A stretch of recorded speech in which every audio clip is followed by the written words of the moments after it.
মা কালী কেন এই সংসার সৃষ্টি করলেন জানেন? উত্তরটি শুনলে আপনার দৃষ্টিভঙ্গি বদলে যেতে পারে। পরম পূজনীয় স্বামী সহিতানন্দজি মহারাজ বলেছেন, নিরাকার সচ্চিদানন্দ শিব থেকেই যখন সৃষ্টির শুরু হয়, তখন তার শক্তির প্রকাশ মা কালী রূপে। মহামায়া এ জগৎ সৃষ্টি করেছেন যাতে জীব সংসারকে ভোগ করে। কিন্তু কেন? কারণ একদিন জীব বুঝতে শেখে এই সংসারে সুখ ক্ষণস্থায়ী আর ঈশ্বরের আনন্দই চিরস্থায়ী।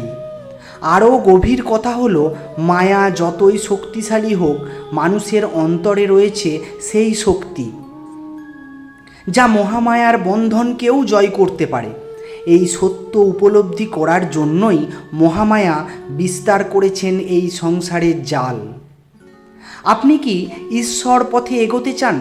তাহলে এই ভিডিওটি লাইক করুন, শেয়ার করুন, আর এমন আরও ভিডিও পেতে আমাদের এই চ্যানেলটি সাবস্ক্রাইব করে আমাদের পাশে থাকুন।